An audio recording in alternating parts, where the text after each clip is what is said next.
Still on and we are live. Good morning, good morning, good morning, good morning, everyone. This is the Good Morning Education Show, and we are live. This is the second edition, I believe. Good morning, Titi. Good morning, Ronke Posh. Good morning. Great to have you all in the building. Good morning. Yes. Good morning. Thanks for having me.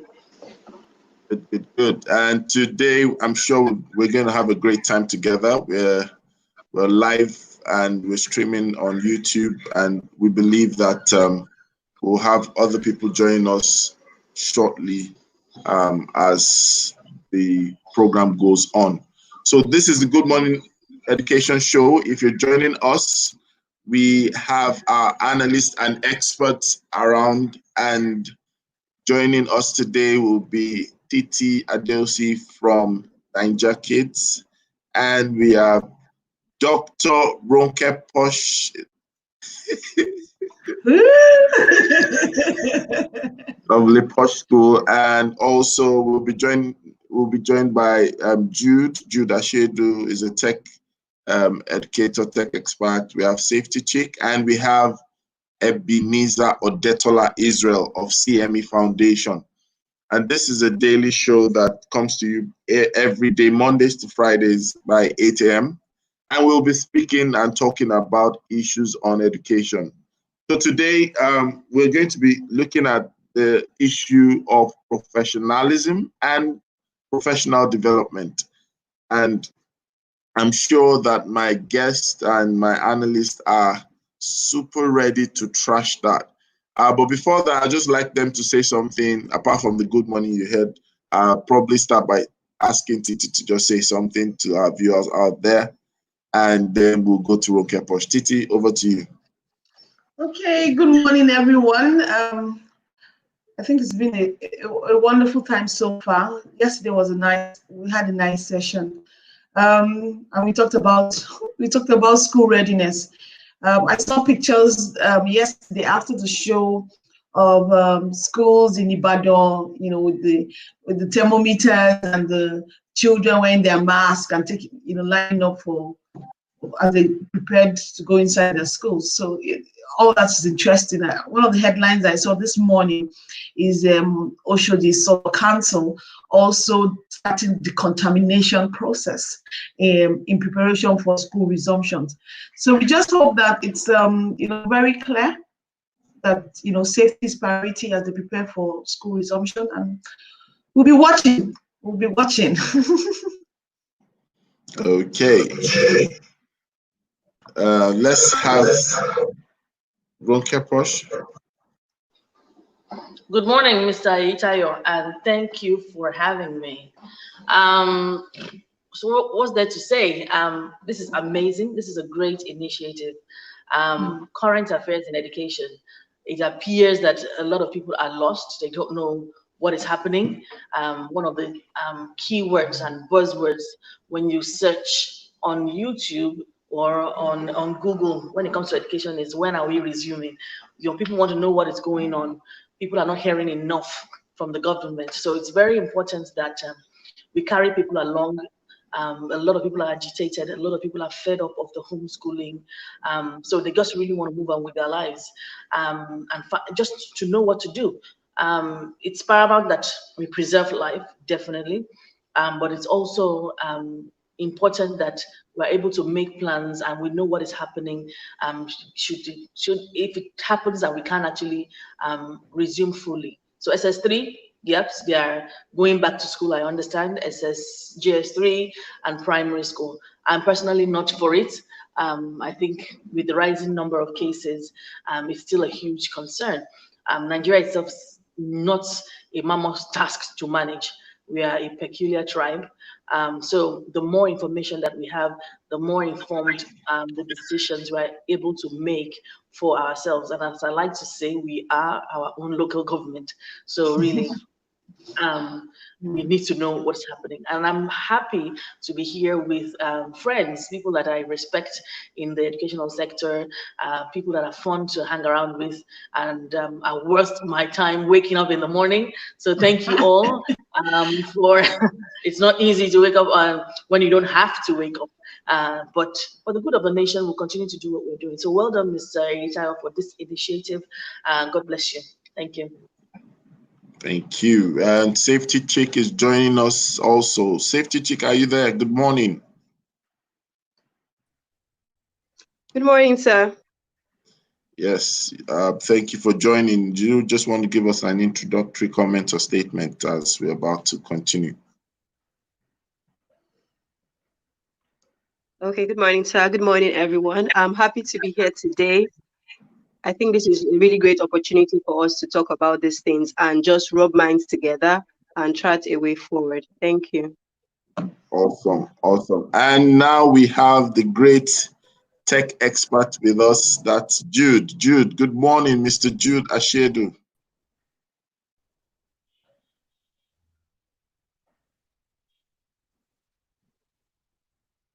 Jude, are you there?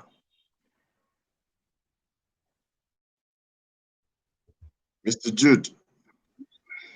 He's not being so tech now, after all.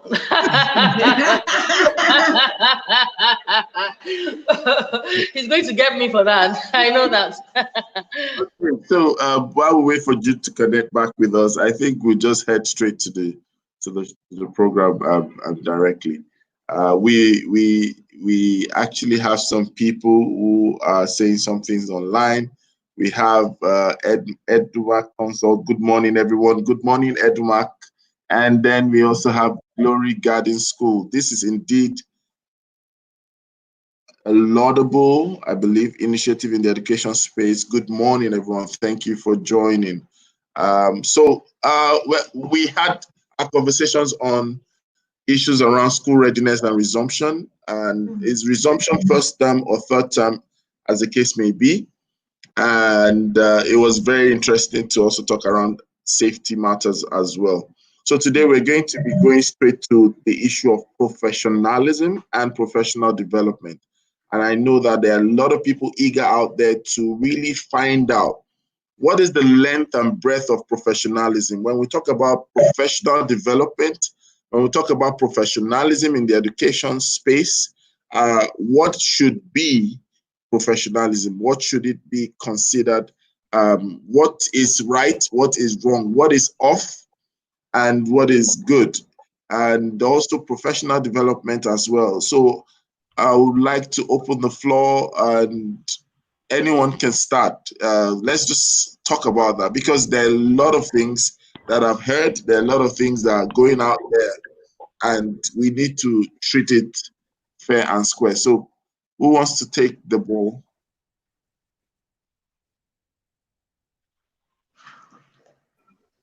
Not me. But Ronke, I thought you would want to take it since, you know, as a school owner, you're already an advocate for professionalism.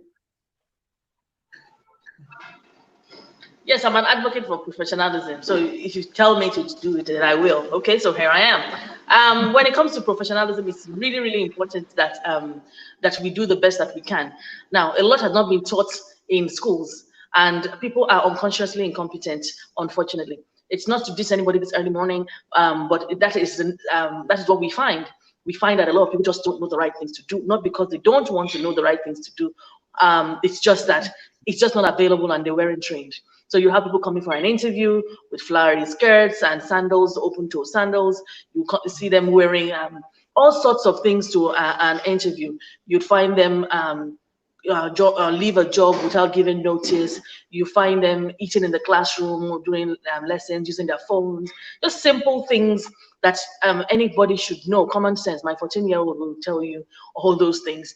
But it's not known. People are not just generally educators. Many are not generally that way inclined in Nigeria, and it is what it is. I mean, I've worked in a school before where, well, let me not say worked. I've spent time in some schools when I was in the early journey. Well, I'm still in the early journey of my education journey, and where I've seen teachers sleep in the. I'm not centered. I need to be centered. Sorry, I need to be centered. Sorry, guys. Not centered. Why am I not centered? I'm not centered. I'm not centered. I'm supposed to move this way. Okay, just consider that some like an ad. What's going on? Why am I not centered? I was centered. Anyway, let's go back to what we were saying. So early days where you'd find teachers sleeping in the classroom. Yes, you find teachers sleeping in the classroom. You find teachers coming late to work. You find teachers speaking all sorts of languages in the classroom. While I'm not opposed to speaking the language, there's a time and place for it because there's a look and feel, considering that the children in the class are from all walks of life. And then you find that it's just not the way it should be. We can definitely do better as educators. Customer service is very, very important that we should learn. And I find that one of the challenges that we have is that when somebody has taught in a school for a few years, they just imagine that, oh, wow, I've been teaching for a school, I've taught in this school for 10 years, 14 years, it's time for me to go and open a school. I recommend, as someone who has also worked in a bank for 10 years, or even more, that people, if you want to open a school, for example, you should get some business training, some customer service training, emotional intelligence training. Training is lifelong for every individual. That's what it should be, but even more so for educators. Because the reason why we're having so many of these problems in the schools, problems with parents. So now during the COVID, a lot of parents have not paid school fees in many schools. A lot of parents are, a lot of schools and what they call them, and parents, they're at loggerheads at the moment. They can't communicate. They're afraid to ask for the bill. They don't know what to do. They don't know how to move because the communication skills are lacking. And the 21st century, we ought to have creativity, critical thinking, communication, and collaboration. Those are 4 C's, very, very important skills that we should have. But somebody leaves the classroom and assumes they can run a business, they do whatever they want, they employ anybody, and the whole thing is a mess. So we have all these problems in schools. So we need to do our best to be professional. And it's not that we do one course and that's it, we become professional. It's a journey. It's a journey. It's a journey. I'm glad that EduMark is here. There's a program that that is coming up that Mrs. Ogunde has put together, for example, and it's a coaching program. And you know what? Despite how professional I like to believe that I am and how amazing and wonderful I believe that I am, I just know that you can't learn enough in this life. So another thing that a lot of people don't like is to spend money on developing themselves. Even during the COVID, a lot of people were like, oh, do your courses for free, okay, COVID, blah, blah, blah, blah. But if you value something, you're going to pay for it. You pay for it. And also sometimes the reason why you do some things, it's just to network, and you network and you build your network, you expand, and then you learn, you grow, you're more professional because you're with people of like minds. So let me stop here because obviously there are other people that are here to talk and go on and on and on.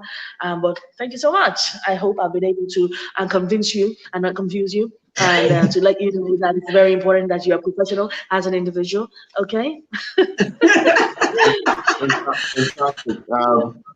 That's why it's always good to have a mixture and a blend of several individuals. And I like the way Ronke Posh started this conversation. You mentioned something about conscious incompetence or unconscious incompetence, and it brings us to the question. So do we see that this is becoming like a growing trend? And I would like Titi to try to mention a little bit about that. When you talk about conscious incompetence, that we have a lot of professionals or so-called professionals who actually are incompetent and they know about it. Or probably, let's even look at it from the angle of they don't know that they don't know, meaning that they are unconsciously incompetent. They are not conscious about their incompetence. Could you please spend some time about that? Well, honestly, Ronke Posh said, hit the nail on the head. A lot of people don't know. And a lot of this has to do with their upbringing in the sense that, professionalism is something that you usually are taught. Most people don't just grow up with it. Most people actually are taught, or they worked in an organization that was professional, had professional conducts listed out. So even though I'm not a school owner, professionalism is something that with my staff, you have to explain to them. You have to say, this is how we are in this company. This is how we behave. And it's a continuous thing. It's not It's not something that you just do once. It's something that continuously you have to keep imbibing in them. So it's not peculiar only to the educational space. Really, it's in almost everything. You find that in Nigeria, most of the time it's the multinationals that tend to be a bit more professional, because they actually invest in teaching their staff about professionalism. But if you go to companies that, people just, started on their own, nobody taught them about professionalism, you find they typically don't have it. So it's not just in schools, you find it everywhere. You can go to a reception of an organization and the receptionist there is eating her breakfast or eating her lunch. That shouldn't be. That's just not professional.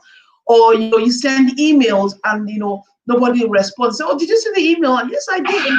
Why didn't you respond? It's professional to respond, to acknowledge you received those things. So I think it's important that everybody realizes that when you have an organization, when you start an organization, be it a school or any organization, you don't take it for granted that they will come all professional, no matter where they're coming from. So you have to have your own professional code of conduct, and continuously do that training. Continuously, people call people to order. When you then groom people, you're hoping that they in turn will pass it on. So it's something that if you step back, we should say, oh, ideally we should have courses. The way in university we have all these general courses that you do throughout your university. Maybe it's something that we should go back and say it should be a general course for everyone, irrespective of the course that you have studied. So teach about professionalism, some things that are just professional. It's professional that I'm on a call, but I'm on a service desk. Immediately someone comes in, I have to put that personal call down to take attend to that person. So it's not just in education, it's something that needs to be taught. But I found that in various schools that I've gone to, that the schools owner that came from more professional schools tend to be a bit more professional than those that did not. But the school owner might be professional, but the other teachers and other staff are not. It's something that you have to make out time to teach. You have to, even you as yourself, you have to keep on updating yourself on what's professional. But I think what I would say is important that one, the school owners generally learn to be professional. Two, they have codes of conduct of what professionalism looks like. And not just looks like a blanket umbrella, but looks like for each job role. So sometimes you can say, oh, you need to be professional in this, and the other person can't relate it to their job role. So what does professionalism look like as a teacher? What does it look like as a service person at the service desk? What does it look like if you are a cleaner? Because we see it all the time. You ask somebody and the person says, oh, I don't know. Well, you don't know, but I would rather say, I don't know, but let me help you find out. That's really, you're taking professionalism to that level. So that's really where I'll just it's something that we need to make conscious effort to train. Nobody wakes up or is born professional. It's really the training that they undergo, and they need to continue to undergo that training. Fantastic. So let's also hear from Mr. Jude. Jude, are you there? Mr. Jude Ashedu, are you there? Hey, Jude, you made it. Yeah, morning. Finally. I'm going to cyberbully you. I'm cyberbullying you now. Yeah? You tech guy, you can't get tech, you can't get online. I'm cyberbullying you. Good morning. Hello, Jude, are you there?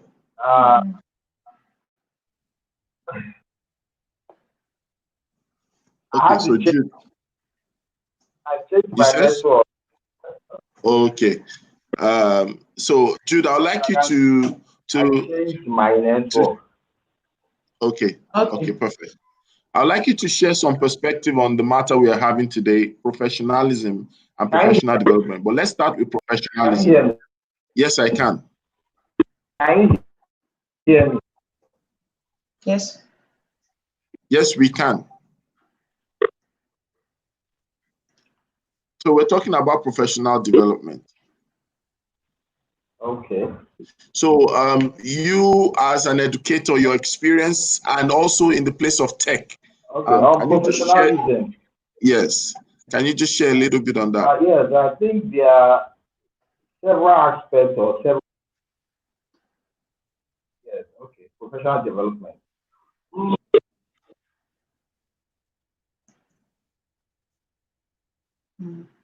Oh dear. Seems okay, tech has a good professional development. And I think maybe we should start taking cue from our digital footprint. All right, we should start taking note of our digital footprint, and employers have to start taking note of digital footprint, because it seems it speaks a lot about a person's ability to professionally develop or professionally get embedded into the system. So it's very important that for every aspect of our professional growth, there are things we should take note of, especially when it comes to our ability to cope with that profession and our ability to excel in that profession. So because sometimes people just want to copy or become somebody else in the same profession, but we all bring our different strengths and different weaknesses to the table. So we should understand what we are bringing and how we are managing ourselves professionally.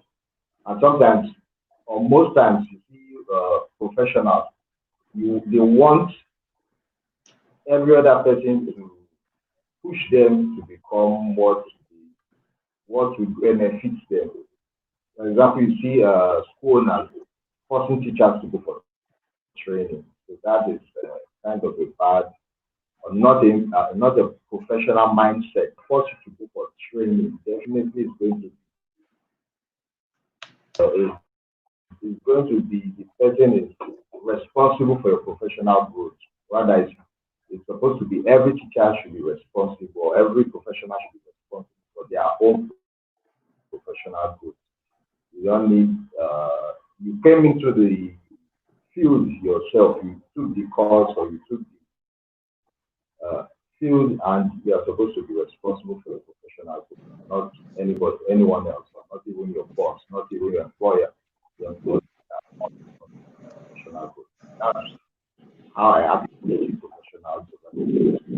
Develop yourself by yourself, not waiting for other people, waiting for a crowd to push you to your professional level of competence. That's my point on that. All right, thank you. Thank you, Jude. And let's quickly move over to Safety Chick. Safety Chick, are you there? Yes, sir.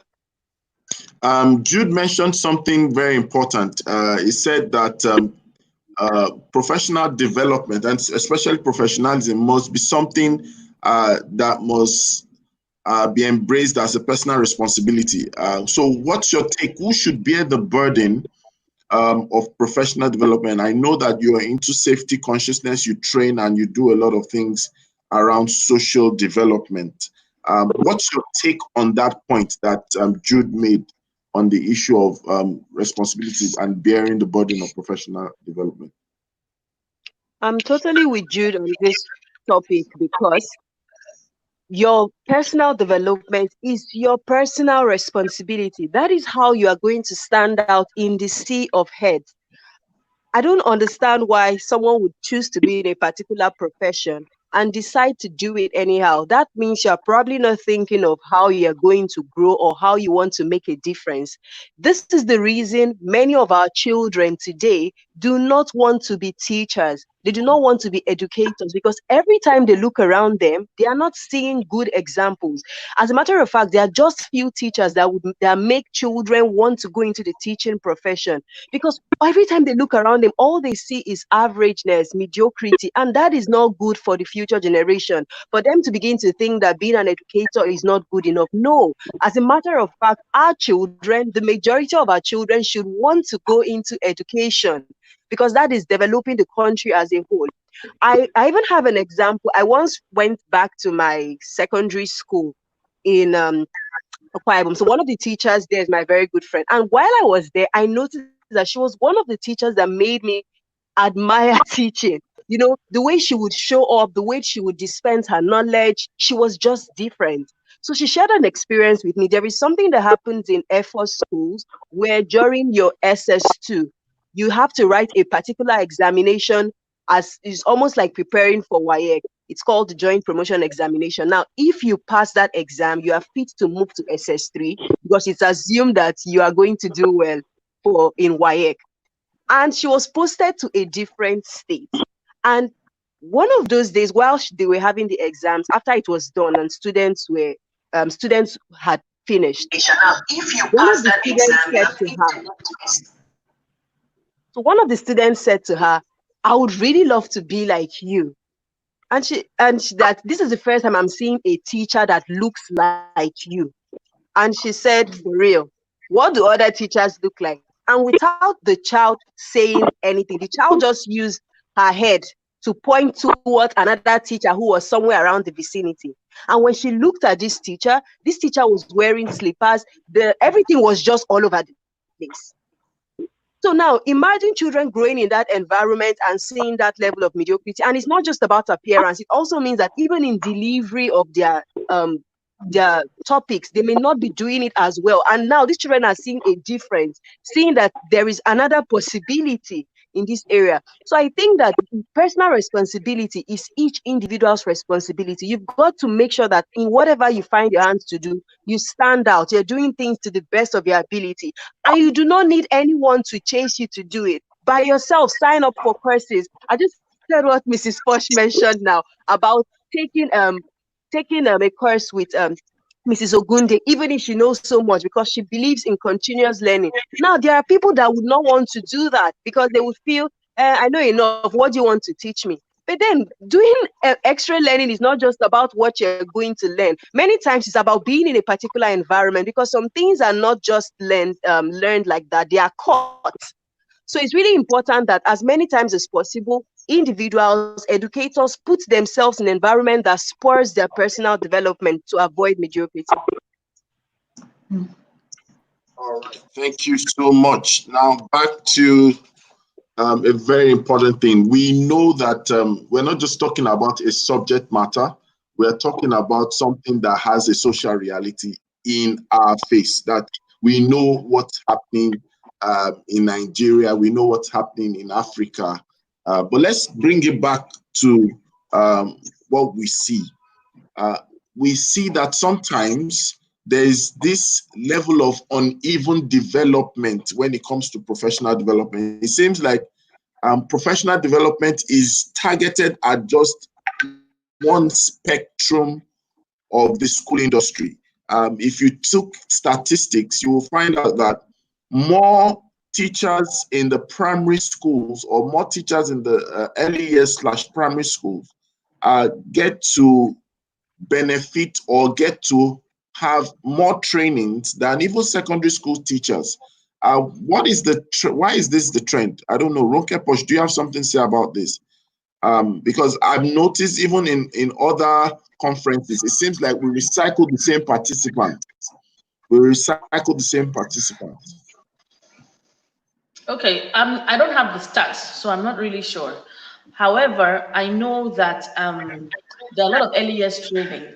Having said that, I would need to see the stats to be able to comment properly on it, because I'm also of the opinion, and I've observed that in many preschools, not a lot is happening there.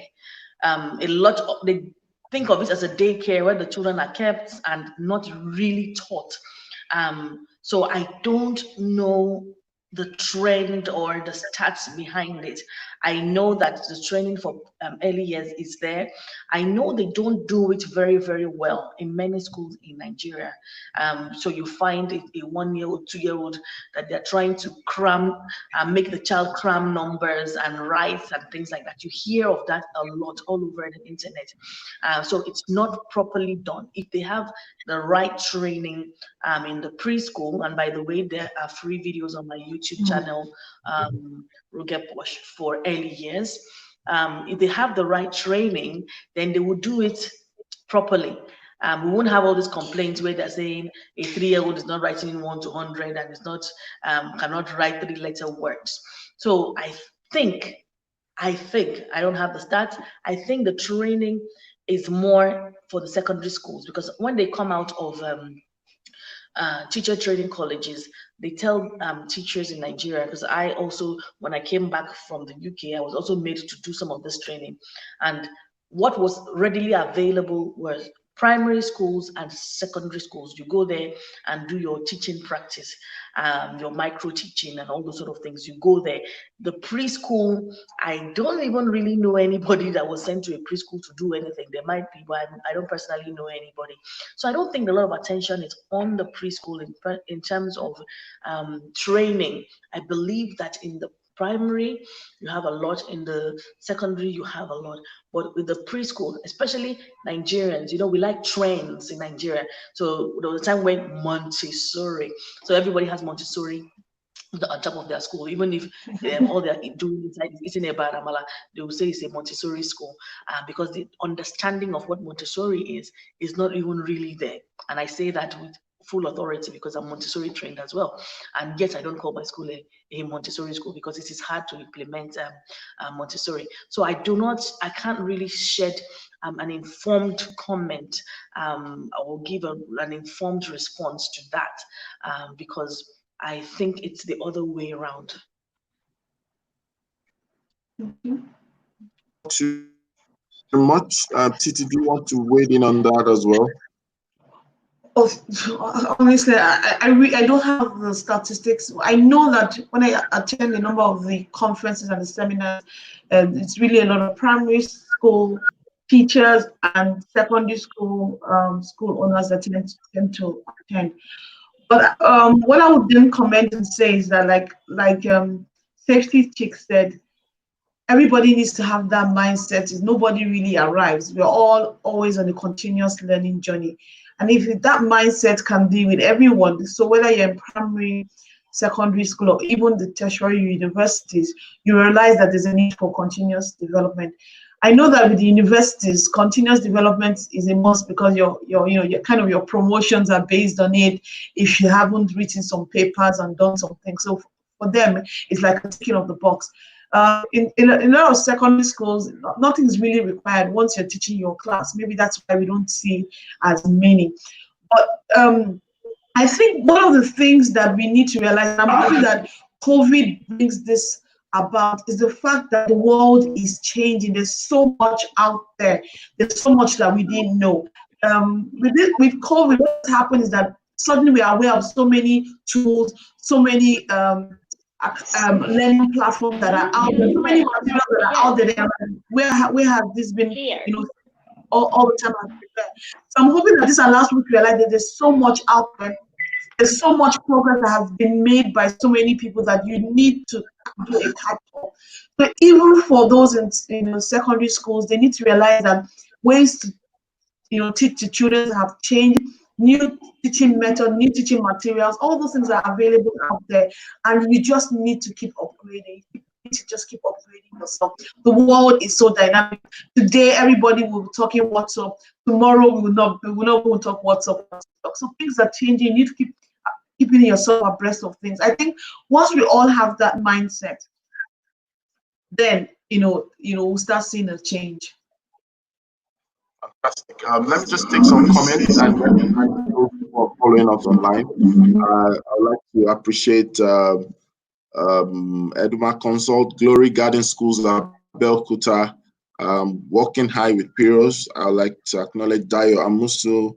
We would like to thank Cadet Academy TV for joining.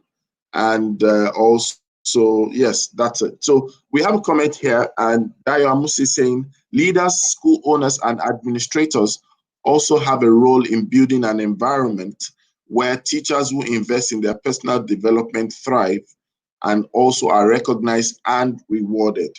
Ronke Posh, you are a school owner, and you are also, how can we have a culture where school owners and administrators can build an environment that encourages teachers to invest in themselves, and those who invest in themselves, how is it possible for them to be recognized and rewarded for that effort? Hello. Okay, thanks. You get that? So first of all, I'm not a school owner. That's the first point. So I don't even take that tag. I don't. I never do. I believe that a school is owned by everybody, including the teachers, the children, the parents. We're all stakeholders in the school. There's no school without the others. So I always vehemently reject that tag. So I'm not a school owner. So how can we make the teachers, there's a buy-in? You see, you lead by example. You lead by example. If you come to Le Poche, we don't wait for training. Every day is a training day. So I don't get it. Every day is a training day. We have so many platforms online where so for example, there are new math skills. I love English. People know that I love the use of English. I didn't study English or anything. I just love the use of English. I like people to speak and write well. I have this hashtag speak and write well on Instagram and Facebook where I will talk about English and the right words to use. And so we have that group as well for the school. So there are new words. When people find a new word, and we make it fun. So we also have for skills, new skills, 21st century skills for teaching. We have different things. So once we are learning something new, we're not waiting for midterm to train. Training is on the move at Le Poche. We are constantly doing it. We are constantly, when I'm reading a book, I find something, I share with the rest of the teachers, just like I do online. I'm constantly sharing. So when you're in an environment where growth is the standard, growth is like second nature. People are reading all the time. People are growing all the time. You don't want to be left behind. After a while, if you can't do it, you're just going to have to leave. So once people are doing that, after a while, it's just like hanging around. What example can I even use right now? They said the habit is formed in 21 days, even though those numbers change all the time. But when you spend enough time in that environment, you absorb what is happening in that environment. You absorb the culture of the environment, and you buy into the vision and the mission of that environment. You understand that everybody is a learner. Everybody, I've had people that I want to say we've given a chance over the years, and some of them have abused that chance, and some of them have left, and some of them have bought into that chance. I can give you a very good example of a teacher that we have, we have. A few years ago when she joined us, she was actually on my parent guide group on Facebook, and when she came, she said she saw a role, and it was a junior admin role, and she wanted to do the job. And I was like, I look at CV and said, you can't do the job, you're too overqualified for this role. Not that she was overly experienced, but I just didn't feel she was the right fit for the job. And she said no, she wants to do it, and when another one comes, she would apply for it. Let her just be doing it for me. And I was like, no. She refused. She stayed there. So I was like, how am I going to get rid of this woman? She kept calling me the following day. She kept calling me all the time. Anyway, so I gave her a chance, and I started giving her huge, humongous tasks to do. A huge task, so that she will be discouraged, that she just said she doesn't want to go. This woman refused. She continued to do it, no matter what time. She stayed there, and so the first thing was that her attitude was right. So let's now link that to what we're talking about. Her attitude, very, very right. However, there were some challenges. We had challenges with her in terms of hygiene and things like that. The environment changed it. The environment, there's no way you'll be in an environment that is thriving and then you want to remain in your mediocrity. There's no way. There's no way. So you can't hang around me and not. I always tell people that I'm an encounter, I'm an experience. You must change. When you come to my office, even if you're not an educator, even if you're just a parent, you must take away something. As you're listening to me, take away something from Pastor Runke Poche. So you must take away something. That's just the way it is. That is my mission in life.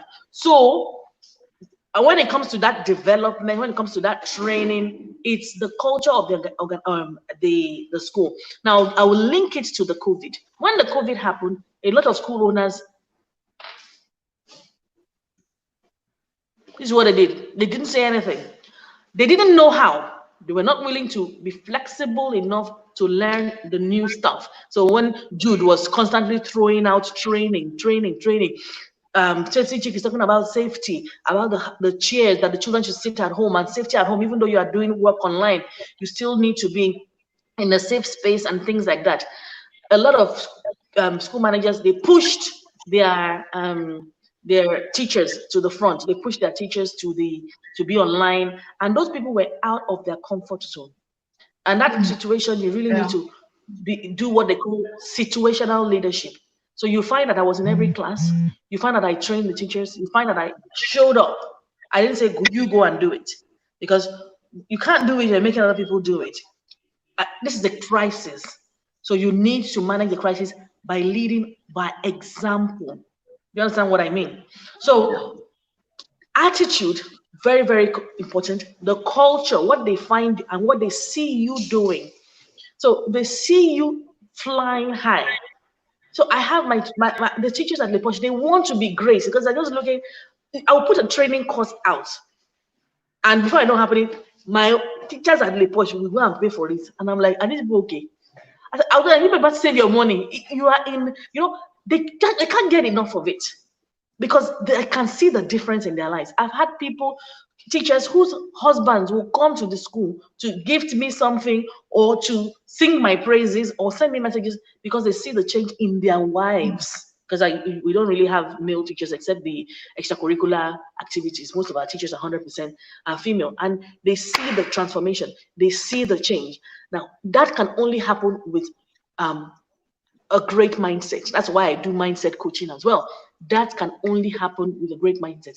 The default mindset of the Nigerian, like Safety Chick had said, is, I will stop in a minute, mediocrity. In a second, I'm done. Thank you so much. That's really profound. I was able to actually identify some things that you said that also is prevalent in, and it's actually what a lot of organizations, they actually have this headache, especially within the school space. You'll find it as if you're almost having a tug of war to get individuals working with you to appreciate, even when it is sometimes sponsored. You have a lot of apathy and training fatigue, development fatigue in the workspace. And I'd like to ask Safety Chick to say something. And then there's a question we have online from Cadet Academy TV that I would also bring to our attention. And we'll try and do that, and then we'll talk about something that's really a burning issue, and it's also something that is trending within the education space. So let's okay, I think Safety Chick is out of the, let me just take the question. Someone is asking that, I also realized that in the inclusive education and special education policy, little or nothing was written on standards for the provision of services for early years and preschoolers. A lot has not been mentioned about special needs, special education, inclusive education. So I would like us to also address that, especially when it comes to professional development. It seems that we are at the mercy of what is actually available, because when the desirable is not available, the available becomes the desirable. Titi, do you want to say something about that very quickly? Okay, I think one of the positions I've decided to take on a number of things is, be the change that you want to see, and that's what I would say. I would say that once there's a gap, it's important that for organizations that do have the policies to then just make those things available. Luckily, with the internet, with a lot, you can just push things out. I see one of the things that I always, say about education here in Nigeria is that everybody will be creating and reinventing the wheel. We need to do a bit more collaboration. So if we have those, policies and one person has it, let's come together and look at it, and then just make it something that's available to everyone. Increasingly, there's more being done on special needs and inclusive education. It's still very small. I think it's how do we get even those that are doing it, how do we just help bring them to the forefront? So I know that Cadet Academy, Lola is one of those people pushing for it. I've also met Adelola, Autism, that's also pushing for it. So I said, how do we just bring that out and collaboratively look at it together and then just bring it to the forefront?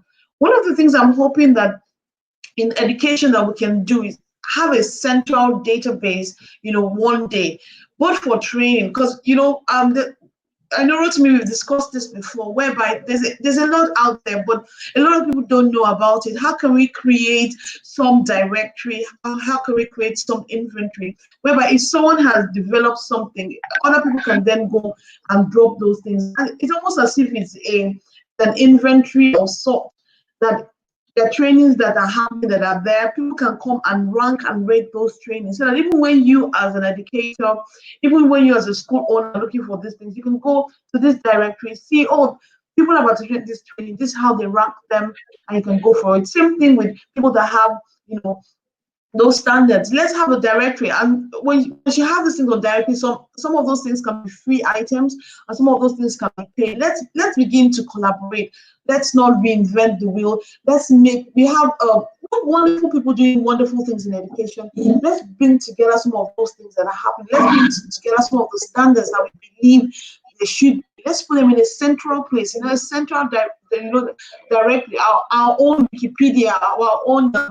Let's use technology, and that's really what technology is all about, bringing all those things together. Because there's a lot of wonderful things being done by individuals in education. Let's bring them together. Let's have a directory for training. Let's also say, what's the standard? You know, someone comes up and say, I believe this is what the standard is. Let's put it out there and say, this is what we believe the standard should be. Even when you talk about personal development, we should have, I know that TCN has something like that. For every person, what's the amount of training hours that you'd have every year, and how should those training hours be shared across some key elements? Because training should not only be, on the functional area, which is a subject that you teach. It should also be on so many things. Even for school owners or post-school owners, as Roger will call them, what should they be doing? I believe that a lot of reasons why school owners struggle with making ends meet. A lot of them don't have business acumen. A lot of them don't have good basic accounting knowledge for business owners. I always tell people, if you go into a business, no matter what kind of business it is, you need some basic accounting skills. You need to know about the ins and the outs. You need to know about how to manage credit, how when something is bad, some controls to put in place. So they're just some of those things that we need to just say, what are the trainings that everyone should have across various things? A special needs school or a special needs teacher, what are the basics beyond all those things? Let's begin to define the standards. Let's put the standards out there. Let's put the people that are pushing those standards, so that it's something that every school owner, when they need, they just go to that director and say, okay, if my teacher is meant to, special needs, these are the trainings that need to happen. These are the people that provide those trainings. These are how people are rated and ranked those trainings. So I know that it's not just because in education there's a lot of trainings. I've been for some and I'm like, why did I even bother? And there's some that I go for and I'm like, everybody needs to know about this training. So I feel that there's a lot of collaboration we need to do there. Push a lot of things out there. Let's not do things in silos. Let's have a lot more collaboration across across the industry. Fantastic. There's also, let me just recognize some of the comments and the individuals who are joining us. Yesterday, Gunremi joined us. Yesterday, thank you for joining. And she's saying that I agree. It is so easy to complain. We need to take responsibility and be the change we want to see. We need to collaborate more and raise the standard in education. I have a question on this conversation around collaboration, but just let me read the other comment. Actually, that's from Rhoda. Rhoda, thank you for joining. Great to have you. Actually, Basirat of the Winford Center has a directory for inclusion and special needs. That's a resource. And then Walking Eye with Pirot is saying, Titi, very good point on having a directory. A lot of great stuff are actually going on, and a huge number of people don't know about this platform and opportunity. And we have Dayo again saying that collaboration is an area that we as Nigerians need to be better at. I agree about that. Let's spend more time using what's proven to work out there than reinventing the wheel. Yeah. And then, of course, Cadet Academy TV saying, very well said regarding collaboration. So I have two questions, and let me bring in Safety Chick on that. Number one, we know that when we talk about professionalism and professional development, licensing and membership cannot be overemphasized. Safety Chick, what's your take in the area of how we've explored licensing and memberships in the world of education? What has that been like? What's your take on that? Okay, so I believe that educators must know what the required licenses are and get them, because it's aside the fact that it's like social proof, it also helps to boost your credibility. You know, if you are saying that you are standing for something, you are known in this direction, you should have your papers backing it. I know that most times people are saying now that no, it's not about having the papers and all that, but the truth is both things work hand in hand. It's great to have all the skills and everything, but you must also have certain memberships and certain certifications, licenses backing up what you stand for. And it's because there's this way a friend of mine normally puts it, and how you don't want a situation where sometime in the future someone now says, oh no, you are not suitable for this just because you do not have a certain license, even though you have all the requisite years of experience, you have every other thing, but just because the paperwork is not there, and then you lose out on certain opportunities. So it's important to have both sides. Okay, Posh, do you want to contribute to that as well?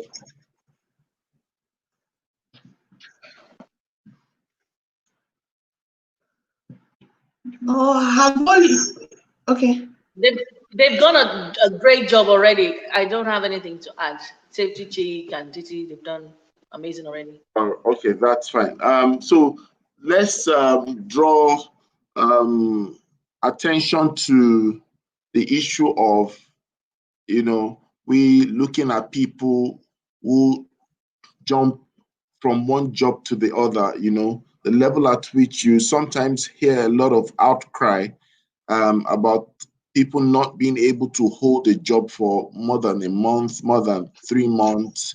And, that just keeps happening.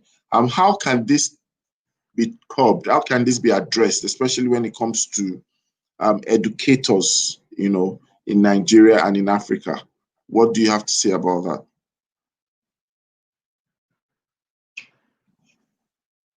Titi, do you want to say something? Is that for me? Well, in terms of professionalism, like I said, a lot of training has not been unconscious incompetence is the challenge that the average Nigerian teacher has. So they don't know that they're doing something that is wrong. So they don't know that they should commit for a period of time. They don't know that they should resign and do things like that. And that is why we have the investigate. Isn't that why we have to the investigate? So if you're not part of investigate, I'll drop it in the comments, and do follow us on social media. We do a show every Sunday at 5 o'clock. Rich and I, and we are trying to curb this unprofessionalism that makes us look ugly, because it's not exclusive to the educational sector, but this is our sector, so we'll talk about it. Teachers leave anyhow. I've had, as wonderful as our school is at Le Poche School, they have teachers that leave anyhow, and sometimes I will have to jump in the class myself. On my birthday on the 18th of June this year, I had a teacher call me by surprise. I didn't even know it was her. And she called me, and I was like, who is on the line? She was praying for me, and really praying and binding all the demons. And I was like, okay, all right, okay, thank you so much. Who is this? And it happened to be a teacher that had left unprofessionally, a teacher that was very rude and did all sorts of things. And I was trying to, just get her to be more professional and to do her job properly. And then she's come back a few years later to say happy birthday to me, and also to apologize and tell me that she didn't know what she was doing then. But my words kept ringing in her ears. It kept ringing in her ears, and as a result, she went for more training and development, and her life has transformed in significant ways, and she knows that it was because of the things that I said. So many times they don't even know what they are doing.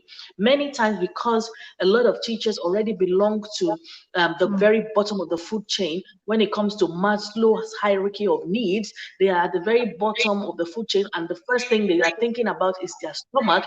If you give them the additional 5K to go and be a house girl somewhere, they will go. So it's the belly first right now. The same with the COVID. Instead of teachers to be thinking creatively about the things that they can do, They're not. What are they? What they can do in the sector? They are not. What they want to do is just eat. And I'm thinking, if you can just be like someone like Eben, who is supposed to be here and couldn't make it, unfortunately. Eben, for example, is an art teacher. His core is art. He loves art.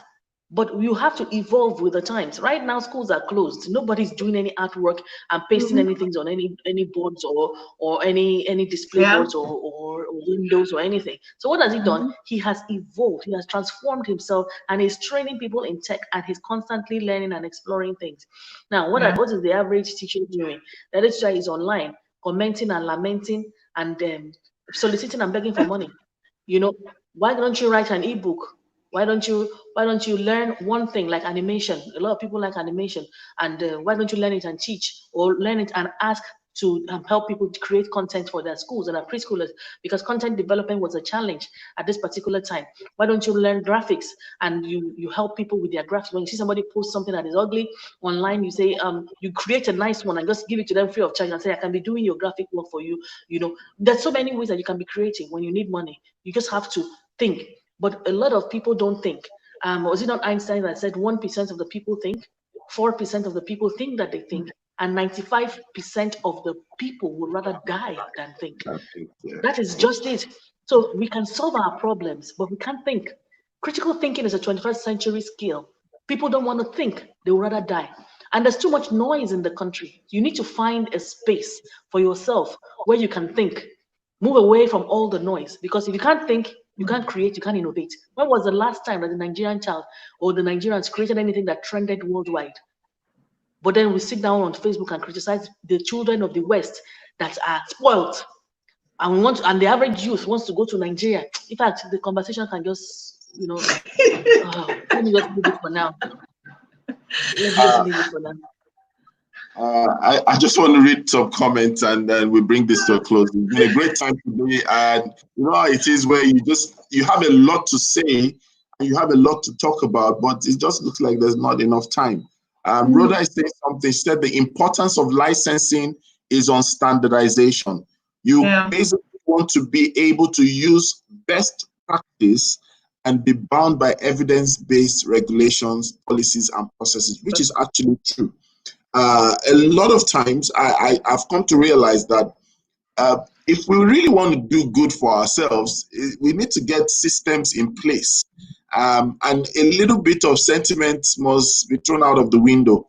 But it looks like we want to eat our cake and have it in the education sector. And it's not something that will work. Titi, you know, we've had several conversations around benchmarking, around standardization. And we can go on and on and on, but really, I think we need to use the COVID period, just to come together and say, you know what, this is what we want to make as our direction, as our agenda. And the beggar culture in education is not doing any good, really. Everybody frowns at anybody that does a training and puts a price tag at it. And everybody wants to learn, not to use, but to learn so that they can actually do the same to charge other people. It's very bad. So Glory Garden School, Abeokuta is saying, job prostituting is part of the unprofessional conduct of teachers. However, the school management should put in place policies to address such issues. And we mentioned that investigate. Rotimi, can I comment here? I like what she said that, school management, because if you're interviewing a teacher and you ask the teacher, why are you, because that also shows you as a, school owner or whoever is in the, when you see someone that spent a month here, spent a month here, spent a month here, it should also be a red flag for you.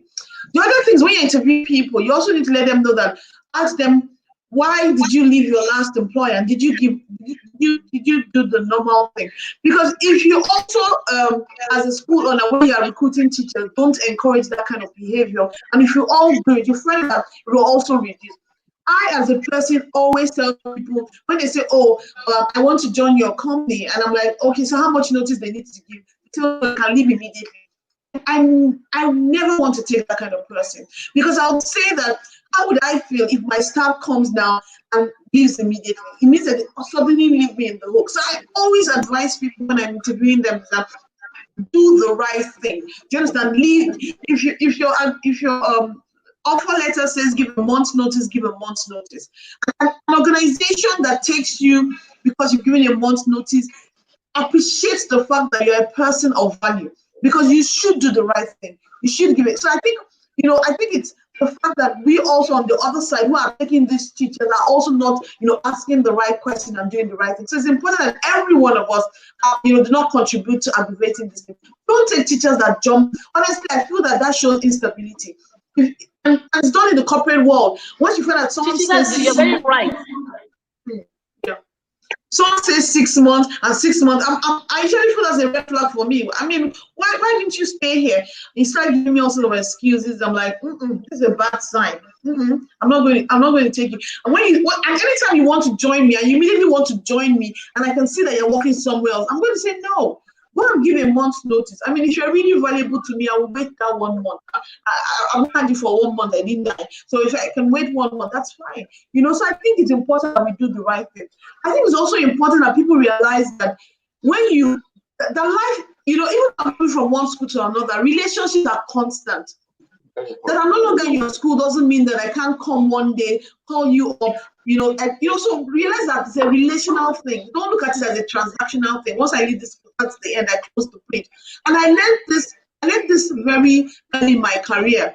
I was working in the bank, and then one of the ladies I was working with just took off and left. And the day she was going to leave, she ensured that she insulted all her bosses. I was like in shock. I wasn't brought up like that. I was in total shock because in her mind, she felt she wasn't going to come back this room. You know what was interesting? Like a year or two later, she went to apply for a job somewhere else. And that person now called our boss to say, oh, this girl says she worked with you. And he called all of us to the office and said, can you see that, this world is a small world. Never burn bridges, because you never know if you're going to have to walk back that way. And I think that's the mindset everybody should take when you have a job. Never burn bridges. You might need to take that, you might need to take that bridge back. Even when you're leaving an employer, leave with your best, because if anything happens to the new job you're going to and you need to go back, they will take you because they know that you left and you are a good employee. I think those are some of the things that, and when you do investigate, you talk a lot about. Life is, it's about relationship beyond your job, and that's what you should seek to do all the time. I really like that. You said never burn bridges, because there's the herd mentality that a lot of individuals in the education space and beyond the education space. I think sometimes I've come to realize that some people even get mentored and trained to behave in this particular way, where there's strategy and they are strategizing on how to ensure that they do anything they like. They don't feel accountable. They don't think that the organization employing them is worth anything more than what they earn. In fact, some people don't give their best. I've heard people say this in our own local way of saying, I can't kill myself. It's in my father's organization. And that same kind of mentality is what makes people not be able to get to reach the top of their career. And Rhoda is saying this, let's just read the comments as we bring it to a close. No statements. We have to share hardcore truths. We don't have a learning loss. We've been robbed with that thought. What we have is a competence loss, not for school closure, but incompetence bliss. We have Rokepo saying this issue of unprofessionalism is what we try to teach and investigate. Yes, absolutely correct.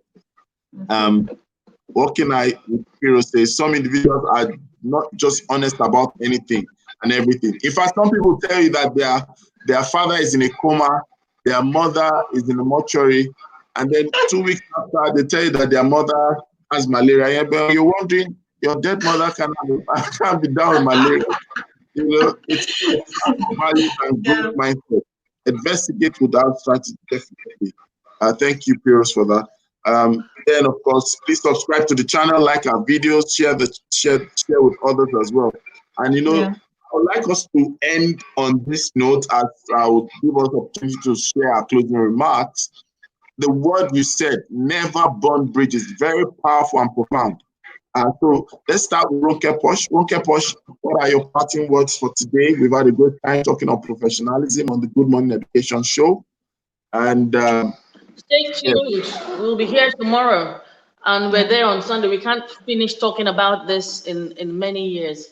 It's not something that's going to happen in a hurry, but we just need to keep talking about it. Thank you for inviting me to be here. It's been fun. I enjoyed myself.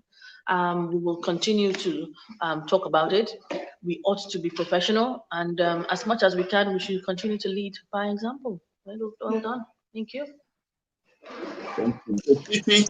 Yeah, I think Rotimi, thank you for this Good Morning Education. It promises to be awesome. So catch everyone tomorrow, same time. I'm learning to wake up early to meet this thing.